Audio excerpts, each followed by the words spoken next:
सविस्तर अशी माहिती देण्यासाठी मी आमंत्रित करतो आपल्या अखिल लिवर समाज विकास समिती भंडारा गोंदियाचे जिल्हा सचिव सन्माननीय गोविंदभाऊ मकरे हे आपल्याशी संवाद साधणार आहे। आणि नुसताच संवाद साधणार नाही आहे तर त्यांच्याकडे 4-5 फायलीचा बंच आहे। ते सर्व संदर्भासहित आपल्याला या ठिकाणी माहिती देणार आहेत आणि पुढील दिशा या आरक्षणाची कशी राहील, काय अडचणी येऊ शकतात याविषयी सविस्तर मार्गदर्शन करणार आहेत। मी आमंत्रित करतो सन्माननीय गोविंदभाऊ मकरे सर।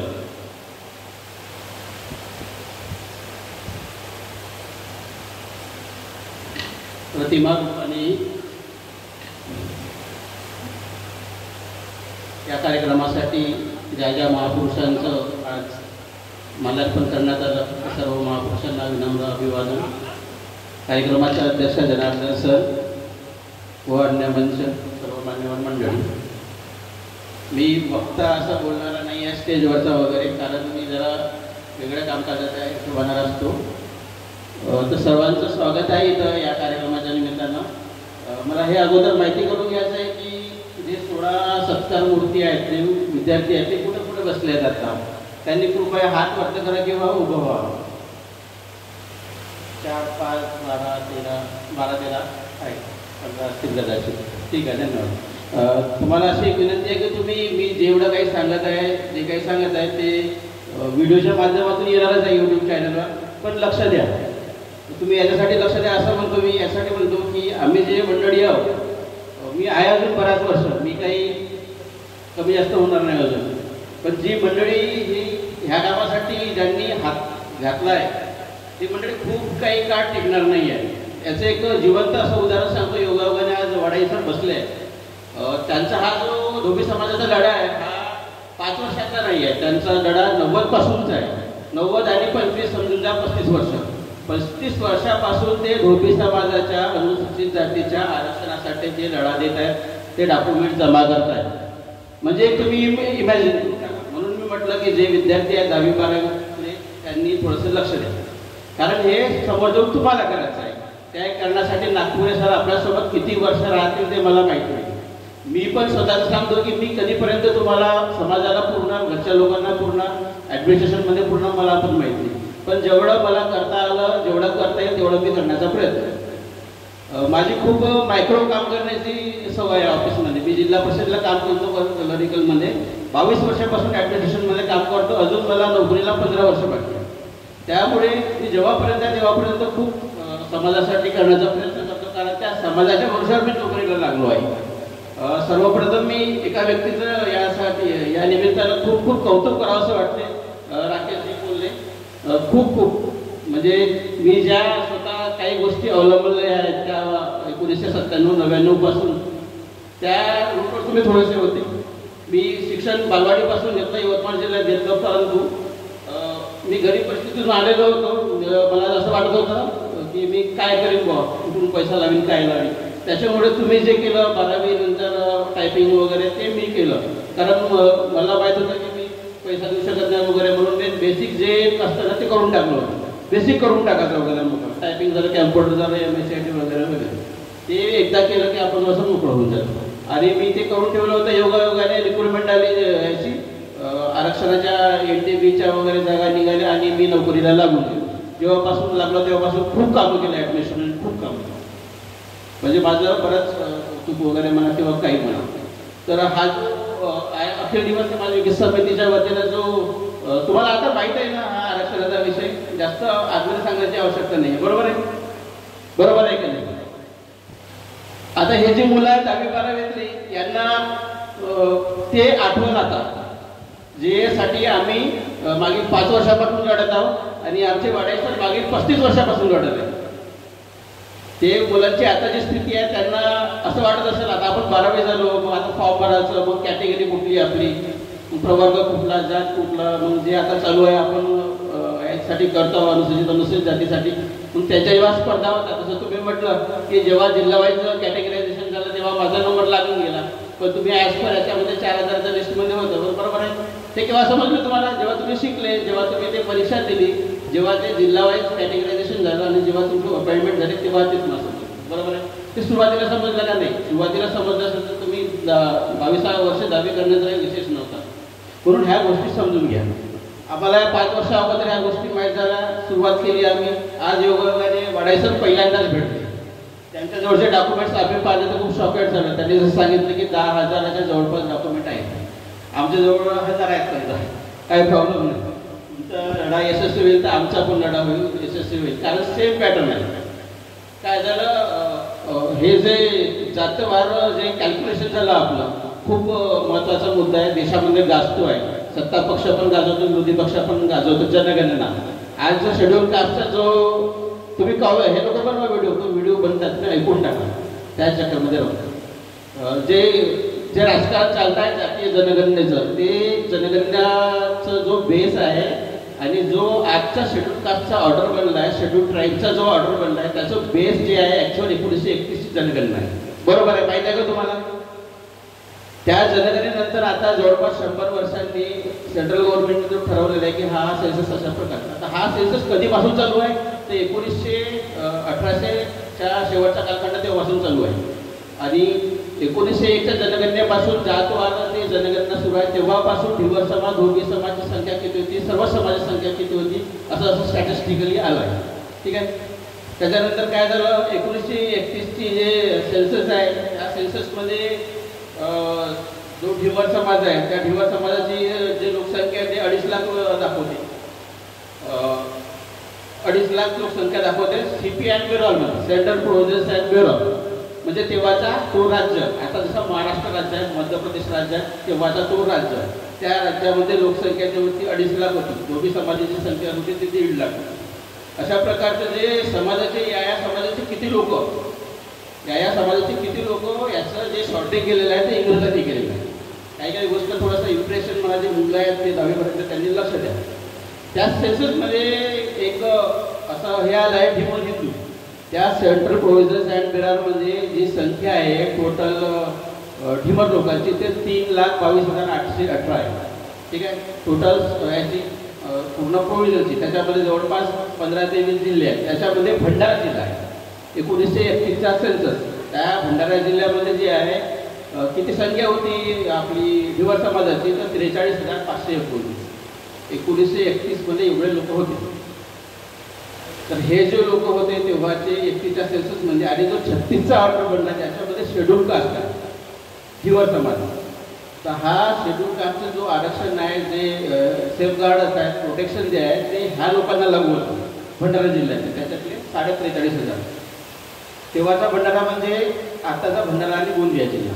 हे 43,528 लोकांची जनसंख्येची ही लढाई होती. त्याच्यानंतर मग काय झालेलं आहे, अजून त्याच्यामध्ये खूप सारे टेबल्स आलेले आहेत. अगोदर सांगितलं की बाबा मी जो अभ्यास करतो तो खूप मायक्रोवली करतो वगैरे म्हणून, तर त्याच्यामध्ये असं सारं डॉक्युमेंटेशन बघावं लागते. तर त्याच्यामध्ये भंडारा जिल्ह्यामध्ये जे डिप्रेस क्लासेस म्हणून त्यांचं हे आलेलं आहे, एक संख्या आलेली आहे. त्या डिप्रेस क्लासची संख्या कमी जास्त तेवढी आहे. त्याच्या हा एवढा मोठा स्टेटमेंट आहे, हा इंग्रजांनी तयार केलेला डॉक्युमेंट आहे. एक पासून जवळपास 40 कॉलमचा स्टेटमेंट आहे. याच्यामध्ये शेवटच्या याच्यामध्ये काय म्हणत आहे, रिमार्क्समध्ये काही जातींचा उल्लेख केलेला आहे. वाढायचं तुमचा हे किंवा येईल आपल्याला कसं आता कोऑर्डिनेशनला आपल्याला अभ्यास करावा लागत, एकमेकांना शेअर करावा लागत, तेव्हा कुठं आपण समोर जाऊ. तर याच्यामध्ये काय म्हटलं आहे या टेबलमध्ये, only the figure of the caste regarded as untouchable in each unit included in 10 and 11. जे मी संख्या सांगितली. List of the those to be untouchable throughout provisions, म्हणजे थ्रूआउट प्रोव्हिजन्समध्ये जे अनटचेबल त्यांची वेगळी यादी दिलेली आहे. ठीक आहे. त्याच्यामध्ये मग जो शेवटचा हा कॉलम आहे 40 नंबरचा, याच्यामध्ये जे लिस्ट दिलेली आहे हे अनटचेबल म्हणून नाही दिलेली आहे. हे 1931चा सेन्ससचा पार्ट आहे. याच्यामध्ये कोणकोणत्या जातींचा उल्लेख केलेला आहे बघा. कोळी, नागरची, ढोलिया, ओझा, धोबी, ढिमर, कुमार, खंगार, चादर, जंग, ह्या जातींचा उल्लेख केलेला आहे. ह्या जाती ज्या आहेत त्या इकडच्या ह्याच्यामध्ये नाही आहेत, हे रिमार्क्समध्ये दिलेले आहेत त्यांनी. ते ॲज अ डिप्रेस क्लास म्हणून आलेले आहेत 1931च्या ह्याच्यामध्ये. हे डोक्यामध्ये बसताना मला खूप वेळ लागला, कारण हे त्याच्यानंतर सेम 31 याच्यामध्ये कसा जेव्हा सेन्सस होते तेव्हा खूप प्रकारचे व्हॅल्यूज येतात वेगवेगळ्या पद्धतीचं. तर त्याच्यातलं एक पार्ट असा एक आहे की त्याच्यामध्ये असं म्हटलेलं आहे at the 31 census this crop was rather richer than usual. Many of the application aimed high and selection of them is given below. तर त्याच्यामध्ये काय म्हटलं आहे सर्वांनी लक्ष द्या, मुलांना समजेल थोडंसं इंग्लिशमध्ये आहे. Generally recognise the name of the caste or tribe. त्याच्यामध्ये ढिमर, ठिवर, कहार, केवट, मल्ला अशा प्रकारच्या जातीचा उल्लेख केलेला आहे. याच्यामध्ये धोकीचा पाठ नाही. न्यू क्लासिफिकेशन क्लेमेंट असं म्हटलेलं आहे, म्हणजे नवीन क्लासिफिकेशन आम्हाला काय पाहिजे आहे. त्याच्यामध्ये जाती ह्या 4 आहेत. त्यांनी काय म्हटलं की न्यू क्लासिफिकेशन कश्यप राजपूत, म्हणजे ह्या ज्या ढिमर, ढिवर, कहार, केवट, मल्ला आहेत हे आम्हाला नको आहेत. तर त्याच्यामध्ये न्यू क्लासिफिकेशन एमेड कश्यप राजपूत म्हटलेलं आहे. आम्हाला हा पाहिजे, म्हणजे जात ढिवर नाही पाहिजे, जात कहार नाही पाहिजे, केवट नाही पाहिजे, कश्यप राजपूत पाहिजे. शेवटचा जो कॉलम आहे याच्यामध्ये body or district from which ते क्लेम वॉज मेड, म्हणजे हा कोणी म्हटलं बा, हा कोणी म्हटलं तर हे भंडारा जिल्ह्यातील आमच्या ढिवर समाजाने नाही म्हटलं. तर सेंट्रल प्रोव्हिजन्स कश्यप राजपूत सभा असं एक संघटनेचं नाव आहे, त्यांनी क्लेम केलेलं आहे. हे जे इंटरप्रेशन म्हणजे हे होतं का नाही ते एकमेकांना इंटरॅक्ट करतात, ते त्याचं पण एक पार्ट मी कुठं कुठं कसं कसं लिहिलं हे समोर आपल्याला समजतं. हा एक मग काय झालं, आज सर्वांना माहिती आहे की भारतामध्ये कॉन्स्टिट्यूशन ऑफ इंडिया आहे. डॉक्टर भारतरत्न बाबासाहेब आंबेडकर यांच्या पुढाकाराने त्यांच्या नेतृत्वात आणि खूप खूप मोठ्या अभ्यासाने जे क्रिएशन झालं ते भारताचं संविधान. पण त्याच्या अगोदर काय होतं, त्याच्या अगोदर गव्हर्नमेंट ऑफ इंडिया ॲक्ट 1935. तर हा जो गव्हर्नमेंट ऑफ इंडिया 1935 आहे हा कायदा हा इंग्रजांनी तयार केलेला होता. या कायद्यानुसार भारताचं ॲडमिनिस्ट्रेशन चालत होतं, कारण तेव्हा आपलं संविधान नव्हतं. हे आता मी काल परवाच प्रिंट काढली, तर हे याच्यासाठी दाखवत आहे मी. याच्यामध्ये 309 नंबरचा ॲक्ट आहे. त्या 309 नंबरच्या ॲक्टमध्ये एक थोडासा बाजूला ऑर्डर इन काउन्सिल म्हटलेला आहे. शब्दाकडे वाढायचं, ऑर्डर इन काउन्सिल. तर जो 1936चा ऑर्डर म्हटलेला आहे त्या ऑर्डरमध्ये या ॲक्टचा उल्लेख आहे 309चा. 309(1) कलम 309(1) ऑर्डर इन काउन्सिल. हे जे काही म्हटलेलं आहे त्या ऑर्डरच्या संबंधाने म्हटलेलं आहे. ते वाचत नाही मी, कारण हे इंग्लिशमध्ये आहे, मी वाचणार तुम्हाला समजणार. मग हा 36चा जो ऑर्डर आला तो सर्वांनाच माहीत आहे. तर त्याच्यामध्ये 36च्या याच्यामध्ये 10 जाती अशा होत्या त्या पूर्ण प्रोव्हिजन्समध्ये होत्या, पूर्ण प्रोव्हिजन्समध्ये होत्या. आणि ढिवर जात अशी होती फक्त त्या 15 ते 20 जिल्ह्यामध्ये, फक्त एकच जिल्ह्यामध्ये शेड्यूल कास्ट. म्हणून ते तुम्ही 36चा ऑर्डर बघाल तर तुम्हाला ते शेड्यूल कास्टसाठी लोकॅलिटी दिलेली आहे. सुरुवातीच्या ज्या 10 जाती आहेत त्या असा केलेल्या आहेत मेहरती कंसात छोट्या ब्रॅकेट्समध्ये, त्याच्यात लिहिलं आहे की थ्रू आउट द प्रोव्हिजन्स. मग त्याच्यानंतर किती नंबरवर येते ते समजा जवळपास 19 नंबरवर येते ढिमरला. त्याच्यामध्ये काय म्हणलं इथं भंडारा डिस्ट्रिक्ट. हे बाकीच्या जिल्ह्यांना लागू नव्हतं, हे बाकीच्या जिल्ह्यांना लागू नव्हतं. त्याचं खूप नुकसान, डायरेक्टली नुकसानच नव्हतं. कारण हे समजा होल प्रोव्हिजनसाठी असतं ते ॲटोमॅटिकली हे झालं. कारण हे जे लोकांनी हे क्लेम केलेलं आहे की कश्यप वगैरे हे तो विषय नसतात. ढिवर एका तुमच्यालाच होता, जरी नागपूर तेव्हाची राजधानी होती, पण हा शेड्यूल कास्टचा दर्जा दिला गेला होता आणि खूप मोठ्या ठिकाणावर दिला होता. त्या ठिकाणाचं नाव आहे in the court of Buckingham Palace, London. बरोबर आहे, लंडनला जाईल. जे ब्रिटनची जी राणी होती तिचं जे हे होतं कोर्ट म्हणजे ते बकिंगहॅम पॅलेसला होता. तो जो ऑर्डर बनलेला आहे तो भारतामध्ये नाही बनलेला.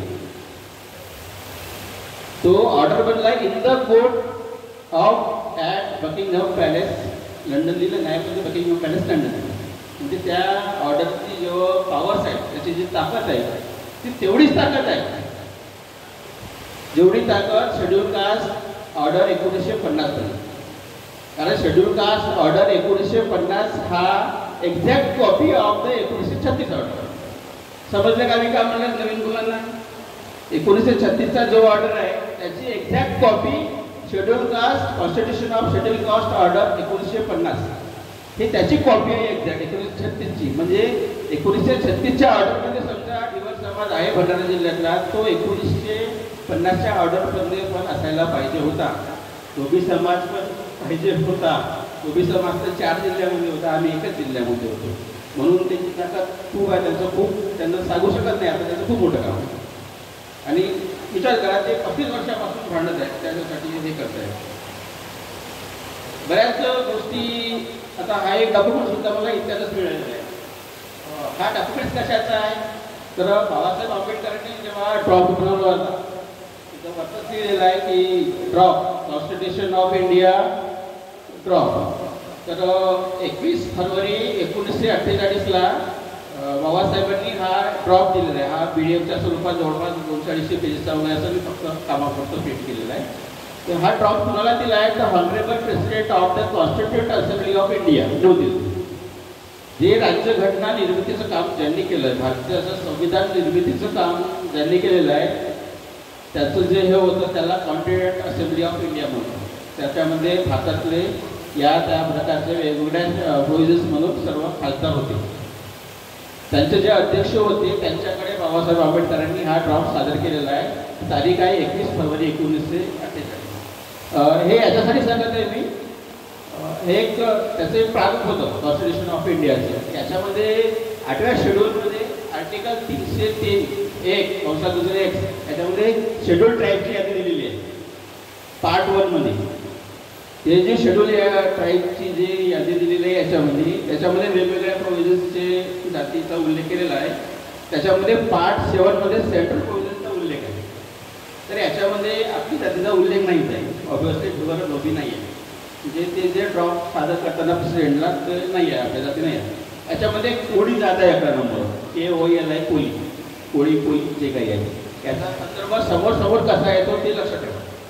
काही हा एवढा पुरता सांगतो. तर हे एक प्रारूप होतं जे बाबासाहेब आंबेडकरांनी ते त्यांच्याकडे सादर केलेलं होतं. आता जे मी सांगत होतो की बघा वाचतो मी, you will observe that the list of scheduled castes contained in the proposed 9th schedule is almost an exact reproduction of the list contained in the Government of India Scheduled Caste Order 1936 and exact reproduction of the order. एवढ्या गोष्टी सांगतो, याच्यामध्ये जास्त वाचणार नाही मी. हे सुद्धा एक बाबासाहेब आंबेडकरांना त्याच्याशी संबंधित आहे डॉक्युमेंटेशन. त्याच्यानंतर काय झालं मग, आता 36 झालं, 50चा ऑर्डर झाला, आपला निघाला ऑर्डर. त्याच्यानंतर मध्य प्रदेश गव्हर्नमेंटनी काय केलं, वाडाई सर आणि मंडळी मान्यवर सर्व एक फॉरवर्ड पण वाचत नाही आता, कारण ते फॉरवर्ड त्याचं जो पोस्टवार आहे त्याच्यामध्ये list of non backward caste न पिछड़ी हुई जातियों की सूची, म्हणजे न पिछड़ी हुई जातियों की सूची. हे पिछड़ी हुई जाती आहे नाही घे बाबा. त्याच्यामध्ये ढिमर आहे 24व्या नंबरवर. आता मी त्याच्या खाली 25वा नंबर धोबी वासनखंड, लक्षात ठेवा तुम्ही. ते आता सुप्रीम कोर्टाच्या ह्याच्यामध्ये आहे म्हणून मी ते मला एक योगायोगात तुम्ही आहे. जरी जर संख्या कमी असली तरी मला फरक पडत नाही किंवा समितीचा हे नाही ऑब्झर्वेशन. कारण हा जो मी सगळे सांगत आहे जे मंडळी आहे ते तिच्या रेकॉर्डिंगवर आहे, ते सर्व व्हिडिओमध्ये येईल. कारण मला माहीत आहे की आमचे लोक किती मागासले आहेत, किती याची काळजी करण्याची गरज नाही. मला जेवढं शक्य आहे तेवढं मी अवेलेबल करून ठेवलेलं आहे. ते नंतर बघावे त्यांनी तुम्ही सांगा की हा व्हिडिओ बघा. तर सर असं झालं मग ही glossary of the caste name 1951 Madhya प्रदेश. याच्यामध्ये अजून एक मार्क करणारी गोष्ट आहे हिंदी डिस्ट्रिक्ट. हिंदी डिस्ट्रिक्टची यादी वेगळी आहे, नॉन बॅकवर्ड क्लास. आणि याच्यात सोबत मराठी डिस्ट्रिक्टची यादी वेगळी आहे. याच्यामध्ये पण आपण आहोत आणि आम्ही कसं सोबतच आहोत. याच्यामध्ये तो सिक्वेन्स आहे ढिमर आणि धोबीचा, फिशरमॅन आणि खाली वॉशरमॅन. त्याच्यामध्ये इथं 120 नंबर भोयांचा पण उल्लेख आहे. 120 व 21 भोई मच्छिंदरचा पण उल्लेख आहे. एकदम थोडंसं एक लक्ष असावं, कारण हे एकमेकाला इंटरप्ट करत होते. भोई ढिवर, ढिवर भोई, कशा कोणते बाकी जवळ. त्याच्यानंतर अजून एक डॉक्युमेंट मी शोध केला आहे. याच्यामध्ये इस्टिमेटेड पॉप्युलेशन ऑफ कास्ट 1951, जे नंतर येईल अजून एक ऑर्डर, असा एक ऑर्डर पडला 1951. त्याचं नाव आहे determination of population act, constitution of determination act 1951, असा एक प्रकारचा ऑर्डर आला. हे जे काही कसरत आहे पूर्ण सेन्ससची, हे त्याच्यावर खूप आहे. तुम्ही ज्या बघाने बोलले 7 लाख वगळले, 25 लाख वगळले, ते माझ्या माहितीप्रमाणे 7 लाख फक्त ट्राईबच्या अनुषंगाने आहे. आधी जो संघ आहे त्यांनी जे मांडलेलं आहे ते त्याच्यामध्ये हे दिलेलं आहे. त्यांनी त्याच्यामध्ये ते कंपॅरिझन करताना population of schedule caste notify under the president's order 1950 in the census of 1911 ते 21 आणि इस्टिमेटेड पॉप्युलेशन इन 1951. तर तिथं याच्यामध्ये त्यांनी 11ची सेन्सस, 21ची, 31ची अशा प्रकारचे 3 सेन्सस दिलेले आहे. एक्झॅक्टली जे आहेत ते त्यांच्याकडे त्यांनी जे अवेलेबल केले ते याची इस्टिमेटेड पॉप्युलेशन 1951ला किती राहील ते त्यांनी अंदाज पकडला. हे तुमच्या आता थोडं येईल पूर्ण याच्यात किंवा असेल मला माहिती. तर एक कॅल्क्युलेट केलं गेलं की ह्या एवढ्या जाती आहेत, त्याची जी अशी एवढे येते ना, मग ह्या सीटा वाढतात ना वाढतात, कशा वाटतात तो नंतरचा पार्ट, ते त्यांनी तशा प्रकारचा अभ्यास केला तुम्हाला. त्याच्यामुळे ते वगळण्यात आल्या वगैरेचा काही इश्यू असू शकते. तर आमच्याकडे हा एक असा डॉक्युमेंट आहे 29 जून 1954, जसं तुम्ही इथे एक डॉक्युमेंट दाखवला, हा पण कोर्टाचाच डॉक्युमेंट आहे. याच्यामध्ये असं म्हटलं आहे किंवा एका व्यक्तीचं नाव आहे आपल्या याच्यातला भंडारा जिल्ह्यातला, he comes from a poor but respectable family, he belongs to schedule caste tribe. वाक्य रचना जज लिहितो सिव्हिल जज भंडाऱ्याचा वर्ग 2चा 29 जून 1954. हा व्यक्ती गरीब आहे, रिस्पेक्टेबल फॅमिली आहे. हा व्यक्ती शेड्यूल कास्ट ट्राईब कंसात कोली कम्युनिटी, नाव सांगून देतो नान्य आहे. शेड्यूल कास्टही म्हटलं आहे, त्याला ट्राईबही जोडून टाकलं. गोंधळ इंटरॅक्ट कसे होते. कंसामध्ये जात काय डिमांड नाही दिली, कोली लिहिलं आहे, कोली कम्युनिटी. जे मी सांगत होतो कोली, ते तोच कोली की जे 9th शेड्यूलमध्ये बाबासाहेबांनी जे हे केलेलं आहे डिफेंड ज्याच्यामध्ये, ते कोली. हा एक डॉक्युमेंट. त्याच्यानंतर हा एक ओबीसीचा डॉक्युमेंटेशन आहे. याच्यात थोडंसं असं वाचतो मी. याच्यात काय म्हटलेलं आहे, all untouchables converted to any non Hindu religion, एकमध्ये. सेकंडमध्ये काय म्हटलं आहे, सच ऑक्युपेशन्स communities which are known by the name of their traditional hereditary occupation and who Hindus counterparts have included in the list of Hindus OBC. बरेच त्याच्या वंशामध्ये त्यांनी जातींचे नावे दिलेले. त्याच्यामध्ये धोबी सुरुवात अगोदरच आहे. धोबी, तेली, ढिमर, नाई, गुजर, कुमार, लोहार, दर्जी, वाडाई, पिठी, हे जे ओबीसी कमिशनचं जे सुरुवात झालेलं आहे ते जे एक्स्ट्रॅक्ट करणं आहे त्याचा मसाला वगैरे त्याच्यामध्ये. तर अशा पद्धतीनं ते ओबीसीच्या ह्याच्यामध्ये आपली लिडिंग सुरू झालेली होती. त्यांनी जे ट्रॅडिशनल व्यवसाय करतात त्या जातींचा हे केलेला होता. त्याच्यामध्ये स्पेसिफिक जाती म्हटल्या होत्या. त्याच्यामध्ये एक शेवटच्या ह्याच्यावर असं म्हटलं त्यांनी, please list the name of the caste. तुम्ही अशा जातींची लिस्ट द्या who are traditionally associated at following occupation, ज्या पारंपरिकरित्या हा व्यवसाय करतात. In the some caste already has been listed as schedule caste, schedule tribe in your state. वाढायचं ह्या ट्रॅडिशनली व्यवसाय करतात जे ऑलरेडी शेड्यूल कास्ट आणि शेड्यूल ट्राईबमध्ये काय केलेलं आहे, लिस्टेड केलेलं आहे. जसं आहे तो आपलं लिस्टेड आहे.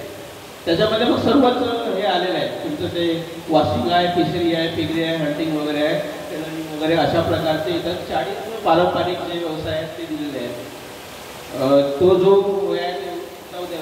आपला विषय. त्याच्यानंतर मग समिती तयार झाली कोरोनाच्या काळामध्ये. सरांनी आम्हाला डॉक्युमेंटेशन दिलं. आम्ही खूप मोठा एक प्रपोजल बनवला. तो प्रपोजल असा होता, अशा पद्धतीचा हा जो प्रपोजल होता 212 किंवा 22 पेजचा वगैरे होता. या प्रपोजलला सर्वच डॉक्युमेंट दिलेले होते, परंतु मी जे आता डॉक्युमेंट्स तुम्हाला सांगितले ते नव्हते दिले. तेव्हा त्यांनी जे डॉक्युमेंट दिले होते ते जोडले होते. जो सेन्सस म्हणतो आपण, त्याच्यावर राजकारण खूप गरज होते देशामध्ये. त्या सेन्ससमध्ये कोणती जात कशी होती, ज्या ट्रॅडिशनल कशा होता, पद्धती काय होत्या लग्नाच्या वगैरे वगैरे, ह्या सर्व इंग्रजांनी लिहून ठेवलेलं आहे. म्हणून हे डॉक्युमेंट्स आपल्या हातात आहे. आपण जे भांडत आहोत ते ह्या डॉक्युमेंट्सच्या आधारे भांडत आहोत. आता जी सेन्सस होईल ते कशा पद्धतीची होते ते आपण बघणार आहोत. मग कसं झालं, हे दिल्ली मुंबईला प्रपोजल सादर झालं. मग दिल्लीवरून खूप लवकर पत्र आलं आम्हाला, जवळपास एका महिन्यातच पत्र आलं, 2 पत्र आली. प्रतिलिपी आम्हाला आली आणि जो जिथं आम्ही सबमिट केलं होतं सेन्ससला म्हणा, ORGIला म्हणा किंवा सामाजिक न्याय मंत्रालयात म्हणा, तिथून 2 पत्र आली. त्यांनी महाराष्ट्र गव्हर्नमेंटच्या मुख्य सचिवाला पत्र दिलं की हे जे लोक म्हणून राहिले भंडारा जिल्ह्यातले यांचं का म्हणणं आहे, वा तुम्ही त्याचा अभ्यास करा आणि त्यांनी कळवा आणि समोरची कारवाई करा. पण त्यांनी केली नाही याच्यामध्ये. मग आपण त्याच्यामध्ये वारंवार त्यांना पत्र दिले. 2-4 पत्र दिल्यानंतर मग आपण त्यांची एक ऑनलाईन तक्रार पण दाखल केली की हे जे महाराष्ट्रातले अधिकारी आहे, संबंधित यंत्रणा आहे, हे काहीच करून नाही राहिले. आम्ही फक्त एका पेजचं बसल्या बसल्या एक तक्रार बनवली आणि दिली ऑनलाईन पोर्टलवर टाकली. त्या पोर्टलचं मग आम्ही पाठपुरावा करत गेलो. ते पाठपुरावा आज जे सर्वे वगैरे झाला आहे त्या पाठपुराव्याच्या नंतरचा भाग आहे. आम्ही फक्त कागद देऊन एक गठ्ठा देऊन सोडून नाही दिलं, तर त्या हिशोबानं ते हे सबमिट केलेलं आहे. तर अशा प्रकारे आज आपण बघत आहोत की खूप मोठ्या याच्याप्रमाणे ते आपण सादर केलं. त्याच्यानंतर सुद्धा आपण भंडारा आणि गोंदिया जिल्हाधिकाऱ्यांच्या मार्फत, समाज बांधवांच्या मार्फत 28 ऑगस्ट 2024ला सुद्धा प्रपोजल सादर केलेलं आहे. सर्वांना माहिती असेल. त्याची पण कॉपी आपल्याकडे पाठवलेली. ते सचिव मुख्यमंत्री महाराष्ट्र राज्य यांच्याकडे गेलेलं आहे, उपमुख्यमंत्री महाराष्ट्र राज्य यांच्याकडे सुद्धा गेलेलं आहे. पण ह्या लोकांनी आतापर्यंत आपल्याला काही कळवलेलं नाही. सध्या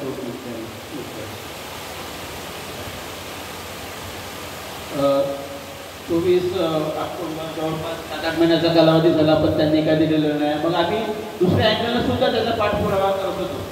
त्याच पाठपुरावाचं ते हे आहे, फलित आहे. आज पुण्याचं जे बार्टी आहे त्या बार्टी या संस्थेकडे गव्हर्नमेंटनं दिलं आहे. ते महाराष्ट्र गव्हर्नमेंटनं त्यांच्याकडे दिलं आहे की हे यांचं म्हणणं काय आहे ते तुम्ही पाहावं असं.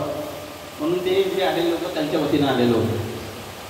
ते चालू आहे, त्यांच्याबद्दल काही जास्त सांगत नाही मी आता. त्याच्यानंतर हा एक पाठ सांगतो मी तुम्हाला.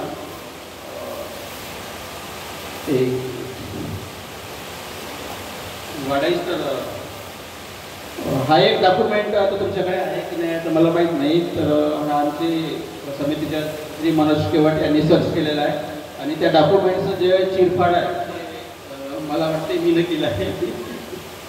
आणि ह्या डॉक्युमेंट्समध्ये काय आहे वाडाई सर आणि मंडळी, जे schedule caste constitution of schedule caste order 1950 तयार झाला. हा कसा तयार झाला, हा कसा तयार झाला याची हे टिप्पणीच आहे.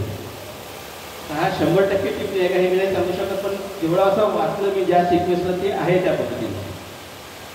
तर मित्रांनो मंडळी, हे जे टिप्पणी आहे मिनिस्ट्री ऑफ लॉची आहे, constitution branch ministry of law Delhi. याच्यामध्ये सब्जेक्ट काय आहे, notification under article 341 and 342 of the constitution specifying schedule caste and schedule tribe. तर याच्यामध्ये ह्या टिप्पणीची सुरुवात आहे. आता जसं मी क्लरिकलचं काम करतो, आम्हाला हे सर्व समजतं. टिप्पणी कशी राहते, मग टिप्पणीच्या अनुषंगाने पत्र कसं तयार होतं हे सर्व समजतं. हे सर्व डॉक्युमेंटेशन मी तुम्हाला आता जेवढे पण दाखवले ते सर्व इंग्रजीमध्ये आहे. मी काही खूप शिकलं नाही आहे, पण जेवढं शिकलं आहे माझं इंग्रजी चांगलं आहे थोडंसं म्हणून मी, आणि मला आवडता विषय इंग्रजी, वाचता येते समजते म्हणून थोडासा मी आजपर्यंत तेव्हा सर्च करू शकलो. ते टिप्पणीची सुरुवात झाली 16 डिसेंबर 1949 पासून. आणि ह्या टिप्पणीच्या अनुषंगाने मंडळी एक पत्र निघालेलं आहे. तो पत्र निघाला joint secretary government of India, त्याचे जॉईंट सेक्रेटरी होते KY भांडारकर. त्यांनी काय केलं, दिल्लीमध्ये बसून government of India ministry of लॉच्या अंतर्गत इंडियातल्या सर्व प्रोव्हिजन्सना व राज्यांना त्यांच्या चीफ सेक्रेटरीजना एक पत्र दिलं. त्याच्यामध्ये त्याची जी तारीख आहे ते 19 डिसेंबर आहे, टिप्पणीच्या 2 दिवसानंतर. त्यांनी काय म्हटलं आहे, त्यामध्ये बरंच म्हटलं आहे, पण एक स्पेसिफिक बोलतो. कमेन्समेंट ऑफ द कॉन्स्टिट्यूशन, एका नवीन संविधानाची सुरुवात ही 26 जानेवारी 1950 पासून होणार आहे. 26 जानेवारी 1950 पासून नवीन संविधानाची सुरुवात होणार आहे. त्याच्या संबंधाने हा पत्र आहे. आणि कशासाठी पत्र आहे किंवा युअर अटेन्शन टू आर्टिकल 341 342, म्हणजे ते शेड्यूल कास्ट आणि शेड्यूल ट्राईबची यादी. त्याच्यामध्ये काही 2-3 कलमांचा उल्लेख केलेला आहे. मी ते कलमा आता एवढ्या मायक्रोली वाचल्या नाही, पण ह्या सर्व अभ्यासाच्या अनुषंगाने ते वाचावं लागेल, मला वाचावं लागेल. बोलले तर तुम्हाला पण वाचावं, सांगतो मी तुम्हाला. याच्यामध्ये अजून काय म्हटलं सर्व I am to enclose for your what is joint secretary Delhi law मिनिस्ट्रीची ते स्टेटच्या सेक्रेटरीना म्हणतात. काय म्हणतात I am to enclose for your information and for such assistant as they may be to list of schedule caste and schedule tribe prepared by the Continental Assembly Secretariat in consultation with the provisional government during the consultation stage of the Constitution. म्हणजे मी जे यादी पाठवत आहे तुम्हाला ती continental असेंब्लीच्या सचिवालयातून आणि consultation provision गव्हर्नमेंटच्या याच्यातून ते पाठवत आहे. ठीक आहे. तर हा जो पत्र आहे तो मी सांगितल्याप्रमाणे 19 डिसेंबर 1949 आहे. तर आता यांना काय म्हणावं मला समजत नाही. हुशारच आहेत ते, त्याच्यात काही वादच नाही. हुशारच असतात ते. जॉईंट सेक्रेटरी लॉ मिनिस्ट्री दिल्लीचे म्हणजे खूप विद्वान लोक असतात. त्या स्तरापर्यंत पोहोचायला खूप वेळ लागतो. जसं आज आम्ही बघतो एक जे जज बसल्या सुप्रीम कोर्टात त्यांना तिथं किती वेळ लागला पोहोचायला. आता त्यांना फक्त 6 महिन्याचा कालावधी आहे. की 6 महिन्यापर्यंत सप्टेंबरपर्यंत आहे. तर या जॉईंट सेक्रेटरीनी 1-2 याद्या दिल्या एससीच्या. त्याच्यामध्ये list of schedule caste central provisions and bureau याच्यामध्ये 33 जातींची यादी दिलेली आहे. बरोबर आहे ना. आपली जी 36ची यादी होती ती खूप मोठी होती. माझ्या माहितीप्रमाणे जवळपास 13 जाती याच्यातून वगळल्या 1936च्या याच्यातून. आणि दिल्लीवरून जे लिस्ट आली एससीची आणि एसटीची, त्या एसटीच्या लिस्टमध्ये आपण नाही आहोत. इथं आपण सुरुवातीला क्लिअर कट होऊन गेलो. म्हणजे त्यांनी जे लिस्ट पाठवली त्या लिस्टमध्येच आपण नाही आहोत. त्यांनी लिस्ट पाठवली त्या लिस्टवर प्रोव्हिजनच्या सेक्रेटरींना काम करायचं आहे. कसं याच्यामध्ये ह्या टिप्पणीमध्ये 9 ओमिटेड लिहिलेलं आहे. जे 9 ओमिटेड आहेत त्या 9चा मी नंतर सांगतो तुम्हाला शेवटी टिप्पणीच्या अनुषंगाने तुमच्या जाती आहेत. त्याच्यामध्ये त्याच्या खाली असं लिहिलं आहे तुरी ॲडेड. आज आपण जो करंटवाली शेड्यूल कास्टची ऑर्डर पाहिलं ना त्याच्यामध्ये मला वाटतं सर्वात शेवटी तुरीच लिहिलेलं आहे. सर्वात शेवटी तुरी लिहिलेलं आहे कारण ते सर्वात शेवटून ॲड झालेली आहे. ती ॲड केव्हा झाली? ती ॲड झाली 48ला समजा. हा पत्रच 19 डिसेंबर 1948चा आहे. 49चा आहे. म्हणजे हा कुणी रिकमेंडेशन केलं तर माहीत नाही. 19/12/49 1949ला हे तुरी नावाची जात तुम्ही ॲड करा असं लिहिलेलं आहे. आणि हे ॲड करण्याचं कुठंच नमूद नाही केलेलं आहे. What is the reason behind for adding तुरी. त्याच्यामध्ये 2-3 कास्ट आहेत अजून यांना ॲड करा त्यांना वगैरे. याच्यामध्ये थोडासा अनुभव असा आहे. याच्यात असं वाटते की तो ढिमर लिहिला आहे, धोबी लिहिला आहे, कोली लिहिला आहे, ओमिटेड. 2 शब्द वापरण्यात आलेले आहेत इन्क्लुजनसाठी, इन्क्लुजन आणि ओमिटेड. बरं हे झाली शेड्यूल कास्टची यादी. मग त्यांनी पाठवलेली जे शेड्यूल ट्राईबची हे आहे लिस्ट आहे ती पण सांगतो तुम्हाला. त्याच्यामध्ये जवळपास 33 जातीचा उल्लेख केलेला आहे. आणि 34 नंबरवर त्यांनी असं म्हटलं आहे की any other tribe notify by the government of central provisions and Berar. म्हणजे सेंट्रल प्रोव्हिजन्सच्या ब्युरोच्या यांनी असं एखादी जात जमात नोटिफाय केली तर ते घेता येईल म्हणून त्यांनी 34 नंबरवर ते केलेलं आहे. बरं याच्यामध्ये काय झालेलं आहे? जाती आल्या. धोबींचा तर विशेष नाही, धोबी नव्हते ते. याच्यामध्ये काय आहे? 13 नंबरवर गोंड आले. गोंडच्या समोर त्यांनी कंसामध्ये 17 जातींचा उल्लेख केलेला आहे. इन्क्लुडिंग राज, कोटाळा, भोई, ओझा इथपर्यंत असतात. इथं भोई त्यांनी ॲड केलेलं आहे. आमच्या महाराष्ट्रामध्ये जे लोक आहेत तिकडचे वगैरे भोई ते ह्या डॉक्युमेंटच्या आधारे बहुतेक म्हणतात की आम्हाला ट्राईब पाहिजे. हा बेस ऑथेंटिक आहे असं मला तरी काही समजत नाही. कारण मी ते ड्राफ्ट जे आहे बाबासाहेबांनी जो दिलेला होता 9th शेड्यूलमध्ये त्याच्यामध्ये पण नाही आहे असा भोयांचा उल्लेख नाही. फक्त कोली आणि याच्यामध्ये कोली नाही आले. त्याच्यामध्ये अजून थोडासा काही 4-5 जाती आहेत ते ॲड करा असं एक रिमार्क दिसतो. ते वेगळ्या टिप्पणीचं थोडंसं कापून नाही का जुना डॉक्युमेंट्स ते लक्षात नाही आहेत पर्टिक्युलरली स्पेसिफिक. आता मी हे जे पत्र सांगितलं ते तुम्हाला समजलं का? हे जे नवीन मुलं 12वी पास झालेले 70% वरचं 70 80% 10वी न 12वी. समजलं का मी काय म्हटलं ते? सांगाल सर. हां, बरं. जे आपले 100 मुलं 50 मुलं येणार होते ट्रेनिंगसाठी ते आहेत का इथं?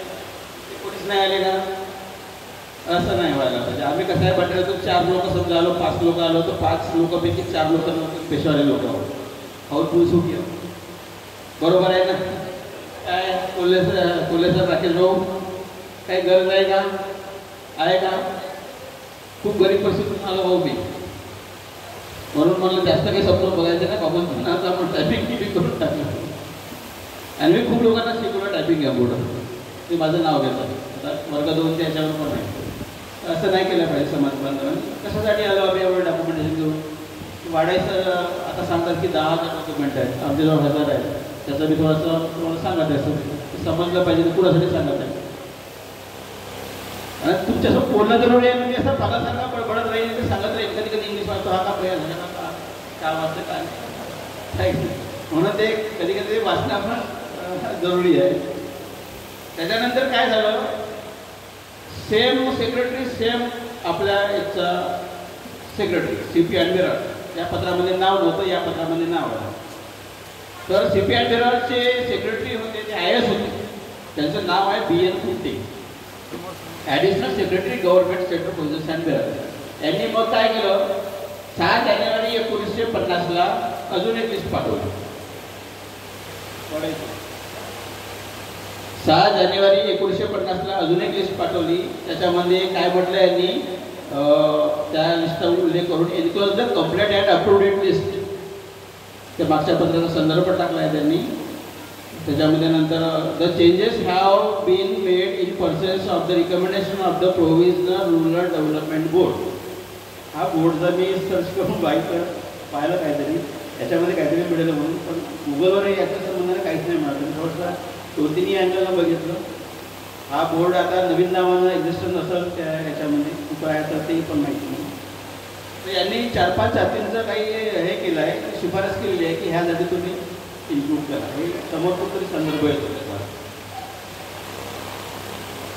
हां, याच्यामध्ये काय केलं मग त्यांनी 2 लिस्ट अजून पाठवल्या. ते का म्हणून पाठवला की अप टू डेट लिस्ट. ती जी लिस्ट होती ती अप टू डेट नव्हती. पाठवणारा कोण? IAS लेवलचा माणूस. कुठं बसला आहे? लॉ मिनिस्ट्री दिल्लीमध्ये बसला आहे. कधी पाठवतो तो पहिली लिस्ट? 19 डिसेंबर 48. 19 डिसेंबर 48ला एका महिन्याच्या अगोदरच तो 6 जानेवारी 1950ला दुसरी लिस्ट पाठवतो त्यांच्याचकडे, गव्हर्नमेंट ऑफ इंडियाकडे, मिनिस्ट्री ऑफ सेक्रेटरी. याच्यामध्ये काय केलं आहे त्यांनी? Schedule tribe in the provisions of 13 नंबरवर तसंच आहे. गोंड जात आहे कंसामध्ये 17 ॲज इट इज आहे. त्याच्यामध्ये 3 वाढल्या. ह्या बहुतेक त्या बोर्डाने वाढवलेलं असतं. याच्यामध्ये खूप मोठा चमत्कार झाला. चमत्कार कसा झाला? पहिल्या पत्रामध्ये ज्या जाती होत्या त्या जातीमध्ये आपली जात नव्हती. हा जो पत्र पाठवला 6 जानेवारी 50ला त्याच्यामध्ये आपली जात आली. पण कशी आली? कंसात आली. इथं जात आली कोली. कोली जात आली. त्याच्या कंसामध्ये ढिमर, ढिवर, केवट, पालेवार आणि भुनार. मॅडम गेल्या चालूताई आहे, मिश्रा मॅडम आहे. समजून घ्या. मी थोडंसं बोलता आरक्षण त्याच्या संदर्भाने, म्हणून हे तुम्हाला समजलं पाहिजे. तुम्हाला हे समजल, कारण मी आता आणलाय तर पूर्ण सांगतो. मी काही डबल येणार नाही त्याच्या मुर्गावर तुम्ही, कारण 1 वर्ष अगोदर मी इथं येऊन गेलो नवेगाव बांधला. 23 जून 19 ते 2024ला आम्ही सर्व मंडळी तिथं आलो. आहो म्हणून इथं आता आलो. तर तुम्ही अपेक्षा नका करू की पुढच्या वर्षीसुद्धा वर्षभरात आम्ही तिथं येऊ. म्हणून सांगतो तुम्हाला की समजून घ्या. शेड्यूल ट्राईब चमत्कार झाला की नाही? पहिल्या पत्रामध्ये शेड्यूल कास्टमध्ये नाही आहे. पहिल्या पत्रामध्ये शेड्यूल कास्टमध्ये राहायला पाहिजे होतं ना.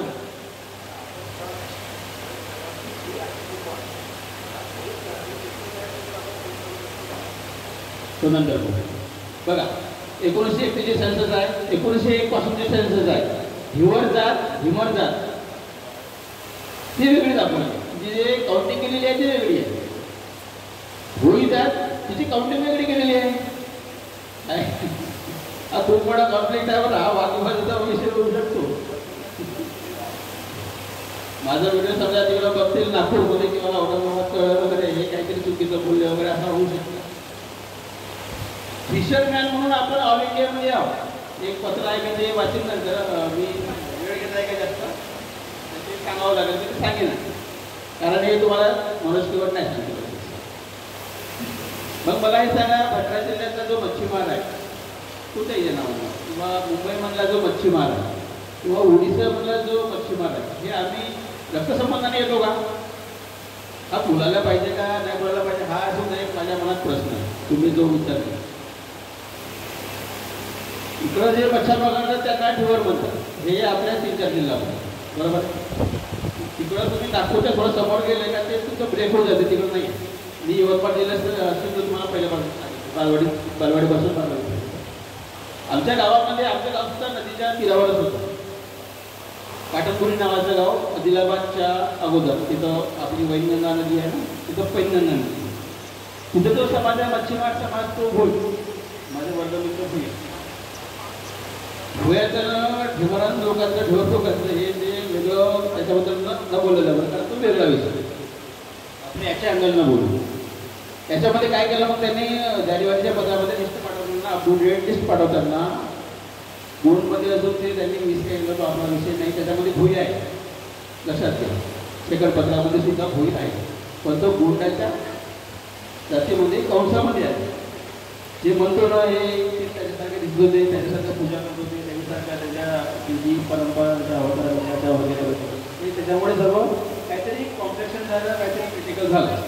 त्याच्यामध्ये मग 26 नंबरवर सांगितलं मी तुम्हाला कोली ॲड आहे, ज्यात कंसामध्ये ढिमर आहे, ढिवर आहे, किंवा हे आहे ते. हा झाला तुमचा शेड्यूल ट्राईब. याच्यामधली जे हे आहे कुठले लेटर हे आहे शेड्यूल ट्राईबमध्ये तुम्हाला घेतलेलं आहे. त्याच्यामध्ये मी जे सांगत होतो वाडे सर, त्याच्यामध्ये 3 अशा जाती आहेत त्यांनी ॲड केल्या शेड्यूल ट्राईबमध्ये. बंजारा, पारधी आणि वटा added have been added in the list of scheduled tribe as per resolution and recommendation of the Provisional Rural Development Board, and the tribe Panga, which was previously included in the list of scheduled caste, has been included in the list of scheduled tribe now. म्हणजे तिकडची पंगा जी caste आहे schedule 36 त्यांनी ते ट्राईबमध्ये घेतली as per resolution and recommendation of the same board. हा पत्र 6 जानेवारी 1950. म्हणजे हा जो बोर्ड आहे, हा बोर्ड चांगला आहे की वाईट आहे ते तुम्ही पण आम्ही पण ठरवतो. आणि जे सेक्रेटरी आहे त्यांनी ते 34 नंबर त्यांनी एक केलं होतं ना, किंवा तुम्ही अजून रिकमेंड करू शकता पाहिजे म्हणून मे बी त्याने ट्राईब्स रिकमेंड केले आणि ते 3 ॲड केले, बंजारा, पारधी आणि वटार. आणि पंचांचं त्यांनी इकडं तिकडं हे केलेलं आहे. त्याच पत्रामध्ये जे शेड्यूल कास्टची यादी आहे त्याच्यामध्ये ते नॅचरली नाही व्हावं, कारण त्याच पत्रामध्ये आपण एस्टिमेट दाखवायला पंकज, त्याच्यामुळे इथं नाही व्हावं. हे टेक्निक खूप आली वाचली पाली याच्यामध्ये. हा एकच विद्वान असा होता, असं एवढा तर बोलू शकतो मी खरी असते, कारण मी गव्हर्नमेंटच्या विरोधी बोलता येत नाही मला, कारण जास्त नाही तर मी खूप वेगळ्या भाषा त्याच्यानंतर 6/12/1949 एक पत्र आहे. हा पण पत्र खूप महत्त्वाचं आहे. याच्यामध्ये सेक्रेटरी ऑल इंडिया ढिवर महासभा जबलपूर यांच्या वतीनं हा पत्र दिला ट्रायबल हैदराबाद प्रोव्हिजन सिकंदराबाद. याच्यामध्ये काय म्हटलं त्यांनी, recommendation of the resolution of inter provisional Dhimar conference dated 5 आणि 6 जून 1949.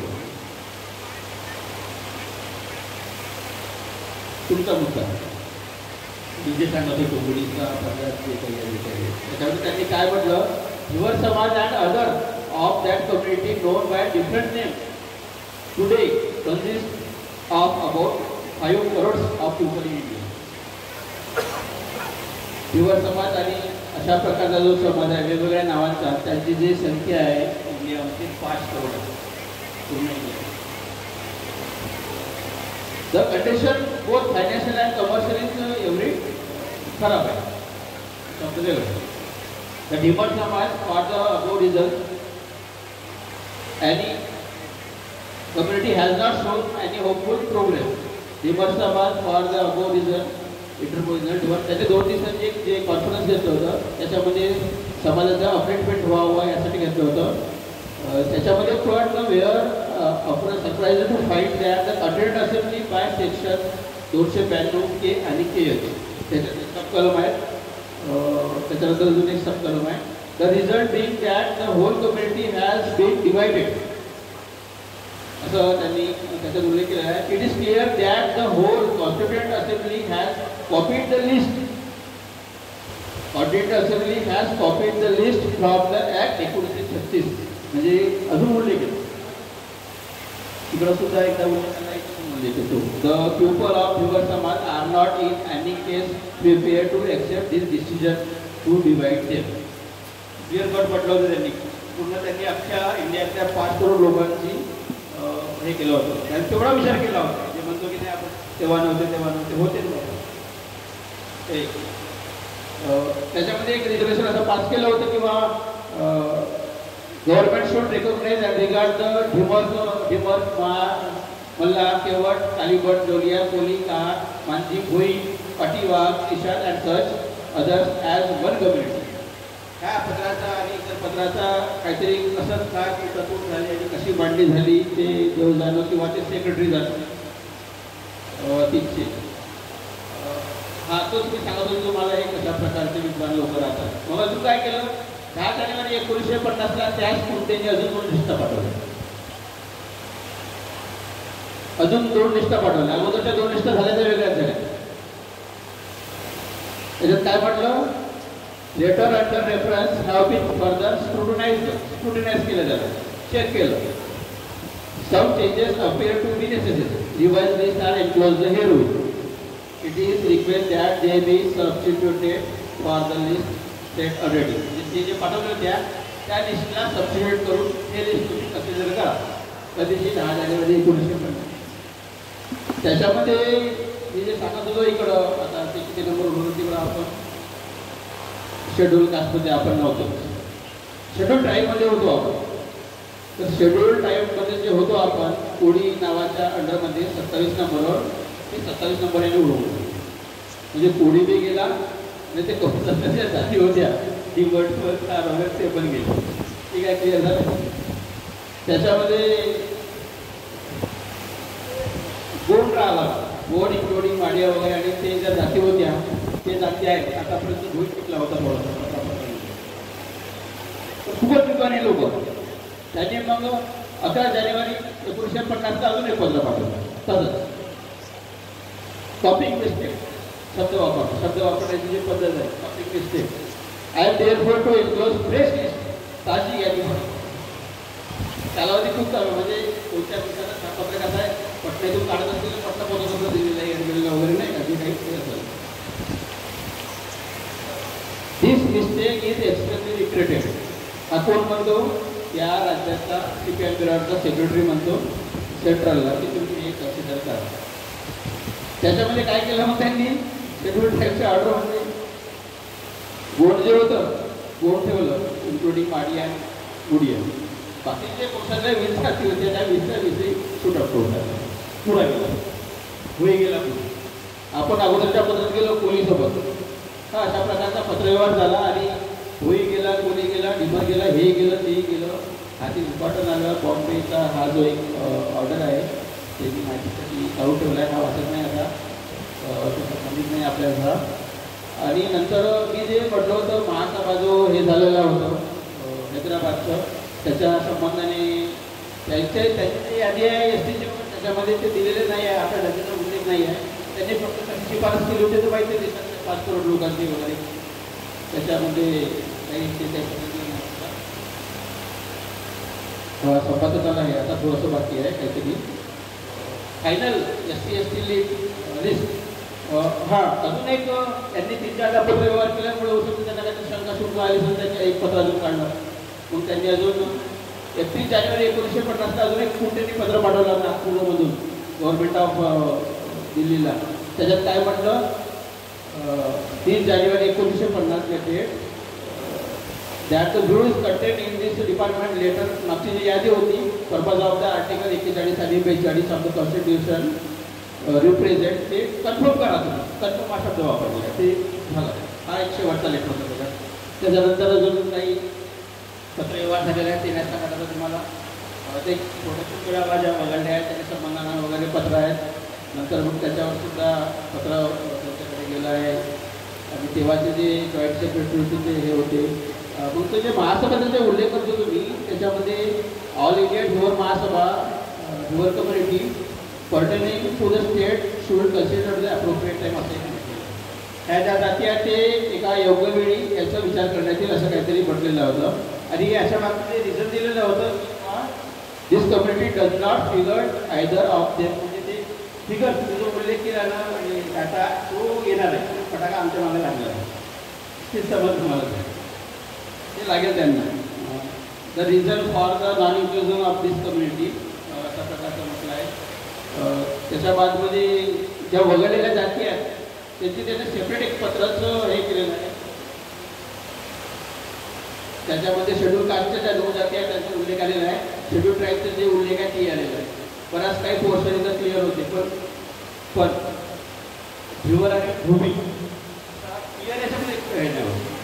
आमचं तर टेक्निकली प्रॉब्लेम झालेला आहे गुंतागुंत त्या याच्या चक्करमध्ये फिशरमॅनच्या चक्करमध्ये नाही काही इकडच्या ठिकाणी वेगवेगळे. पण तुमचा कॉन्फ्लिक्ट कसा झाला हा मला समजत नाही आता.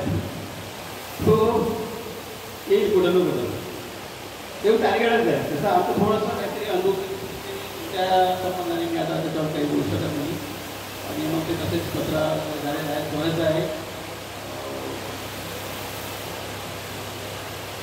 ते तेच आहेत. मग एक शेवटी ORG एक पत्र निघाला होता त्या फायनलाइज करण्याच्या संबंधाने वगैरे अशा प्रकारचं वगैरे.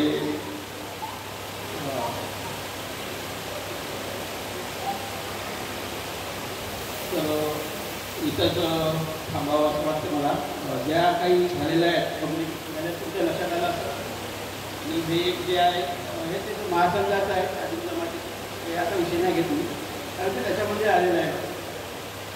तर तुम्हाला समजलं असं अपेक्षित करतो मी. किंवा जे मुलं आहेत 70-80 वाले वगैरे त्यांनी समजून घ्यावं भविष्यात. अध्यक्ष मोदी बसतील मंडळी बसतील एवढं बोलून मी थांबतो. धन्यवाद. तर या ठिकाणी नाश्ता आलेला आहे. हॅलो आवाज येत आहे?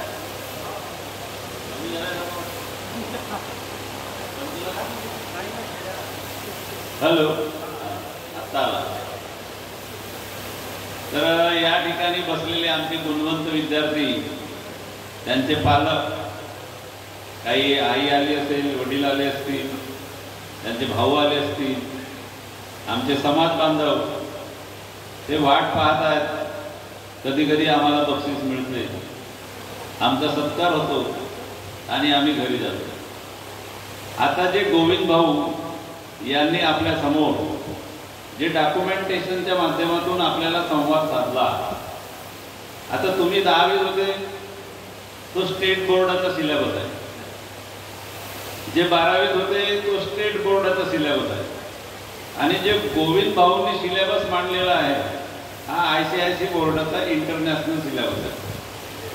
त्याच्यापुढे CBSEच्या वरच्या त्याच्यापुढे त्यांनी जे काही सांगितलं जे काही बोलले जे काही संवाद साधला तो मला नाही वाटत तुम्हाला 0.1 मध्ये तरी समजला असेल. कारण आम्हालाच नाही समजत. आम्हाला 1% नाही समजत. आम्ही शिक्षक आहोत. बऱ्याचशा संदर्भ आम्ही वाचण्याचा प्रयत्न करतो. कधी कधी ते व्हॉट्सअपवरून आम्हाला शिवे देतात. कधी कधी 2-4 गोष्टी सुनावतात. आम्ही चुपचाप ऐकून घेतो. कारण ती जी भाषा आहे ते जे इंग्रजीतलं डॉक्युमेंटेशन आहे ते त्यांनी जे बरंचसं शोधून काढलेलं आहे स्वप्रयत्नातून, हा कोणासाठी शोधून काढलेला आहे तर आपल्या समाजाचं जे आरक्षण आहे, जे इंग्रजांनी आपल्याला 1922ला दिलेलं होतं, डिप्रेस क्लास, की या देशातील अशा काही विशिष्ट जाती आहेत ज्यांची सामाजिक, आर्थिक, शैक्षणिक सगळ्याच बाबतीत प्रगती शून्य आहे आणि ते प्रवाहाच्या कितीतरी दूर आहे, हे इंग्रजांच्या लक्षात आलं होतं त्या काळात. आणि त्यांनी 1931च्या जनगणनेनुसार सर्वेक्षण करून या देशात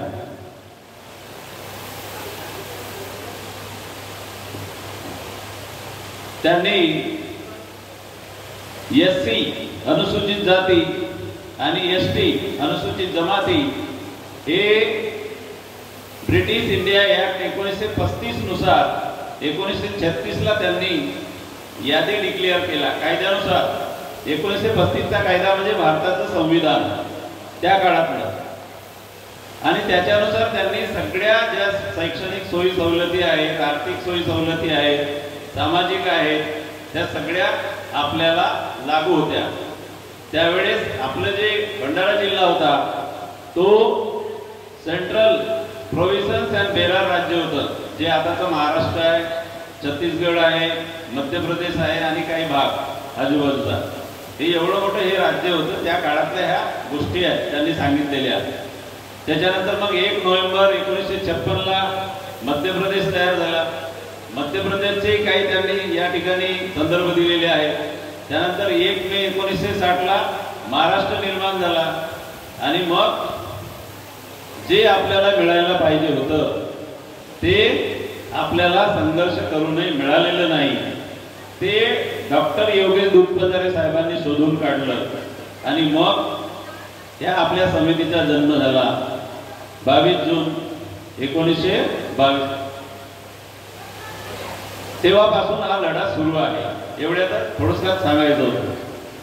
तर तुम्ही जे आहे आता गुणवंत विद्यार्थी, तुम्हाला तो गोविंद भाऊचा अभ्यास करायचा नाही. आता तुम्हाला आपलाच अभ्यास करायचा आहे.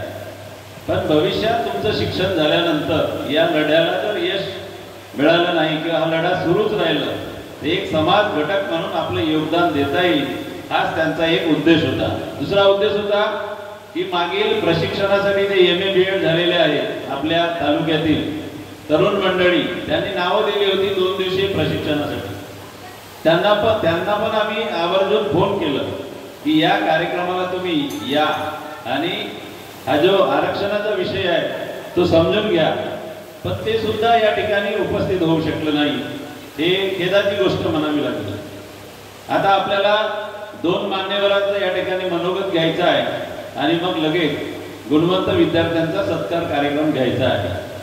तुम्ही 1 दिवस या ठिकाणी समाजासाठी देत आहात, पण या ठिकाणी जे मंडळी उपस्थित आहेत यांनी पूर्ण आयुष्य दिलेलं आहे. जे धोबी समाजाचे या ठिकाणी मान्यवर आहेत, विशेष अतिथी सन्माननीय वाडाई साहेब, ते 1992 पासून स्वतःचा पैसा, स्वतःचा श्रम, स्वतःचा परिश्रम सर्व हे करून ते लढा देत आहेत. आणि ते आता अंतिम टप्प्यात सुप्रीम कोर्टात जाणार आहे. ते सर्व मनोगत या ठिकाणी आपल्याला संवाद साधायचा आहे. कारण आपलं दुखणं आणि त्याचं दुखणं सारखंच आहे. त्यांना यश मिळालं तरी आपल्याला फायदा होणार आहे, आपल्याला यश मिळालं तरी त्यांना फायदा होणार आहे. कारण आपले कागदपत्र त्यांचे कागदपत्र जवळपास सारखेच आहेत. आणि म्हणून आपल्याला एकमेकांच्या सहकार्यातून, एकमेकांच्या अभ्यासपूर्ण चर्चेतून दोनही समाजाला त्या उद्दिष्टापर्यंत नेण्यासाठी आपल्याला सामूहिक प्रयत्न, सामूहिक लढा, सामूहिक संघर्ष भविष्यात करावा लागणार आहे. आणि त्याचाच एक उद्देश या अशा छोट्या छोट्या कार्यक्रमातून आपल्याला मांडायचा असते, समाजासमोर आपल्याला ठेवायचं असतं. तर असो, या निमित्तानं आपल्या या कार्यक्रमाचे विशेष अतिथी सन्माननीय वाडाई साहेब यांना मी विनंती करतो की त्यांनी थोडक्यात या गुणवंत विद्यार्थ्यांना आणि समाज बांधवांना मार्गदर्शन करावं अशी मी आपणास नम्र विनंती करतो.